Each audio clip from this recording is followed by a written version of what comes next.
अवधूत चिंतन श्री गुरुदेव दत्त श्री स्वामी समर्थ. आपलं सगळ्यांचं माझ्या चॅनलमध्ये पुन्हा एकदा स्वागत आहे. तर यंदा 26 फेब्रुवारी 2025 वार आहे बुधवार. या दिवशी महाशिवरात्री आलेली आहे आणि महाशिवरात्रीच्या आधीचे 7 दिवस, त्याचप्रमाणे महाशिवरात्रीच्या नंतरचे 7 दिवस आणि महाशिवरात्रीचा दिवस असा जो 15 दिवसाचा कालावधी असतो, या कालावधीला नंदी पक्ष म्हणून ओळखलं जातं. यावर्षी नंदी पक्षाची सुरुवात जी आहे ती 19 फेब्रुवारी 2025 वार आहे बुधवार या दिवशी होत आहे आणि नंदी पक्षाची समाप्ती जी आहे ती 5 मार्च वार आहे बुधवार या दिवशी होत आहे.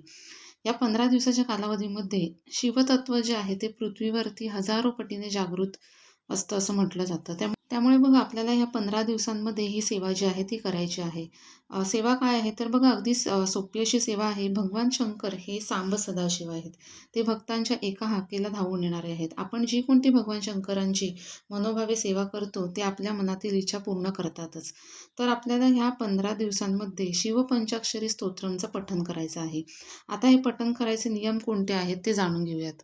आता बघा ही सेवा जर तुम्हाला संकल्पयुक्त तुम्ही करणार असाल, म्हणजे 15 दिवस जर तुम्ही संकल्पयुक्त ही सेवा करणार असाल तर जास्तीत जास्त आपल्याला ही सेवा जी आहे ती करायची आहे. म्हणजे तुम्ही 5 वेळा, 7 वेळा, 11 वेळा, 21 वेळा किंवा 51 वेळा अशा प्रकारे, म्हणजे जेवढी जास्तीत जास्त तुम्हाला ही सेवा करता येईल तेवढं आपल्याला करायचं आहे.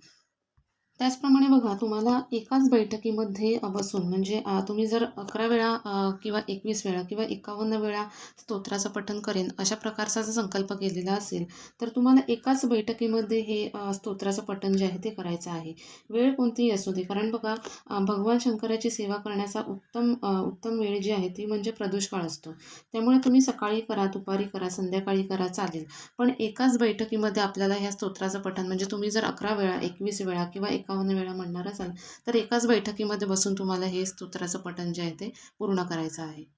त्याचप्रमाणे बघा प्रवासामध्ये वगैरे आपल्याला ही सेवा जी आहे ती करता येणार नाही. आपल्याला आपल्या घरातल्या देवघरासमोरच बसून आणि शंकराच्या पिंडी समोर बसूनच आपल्याला ही सेवा जी आहे ती करायची आहे.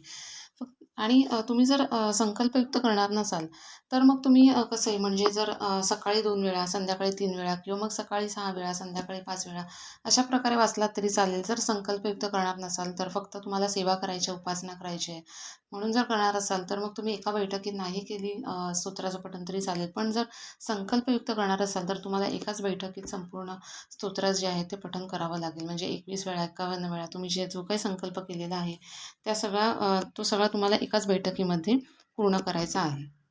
आता काही महत्त्वाचे नियम बघा. ह्या 15 दिवसामध्ये आपल्याला मांसाहार पूर्णपणे वर्ज्य. तुम्ही संकल्पयुक्त करणार असाल तरीही किंवा मग फक्त सेवा म्हणून करणार असाल तरीही मांसाहार पूर्णपणे वर्ज्य.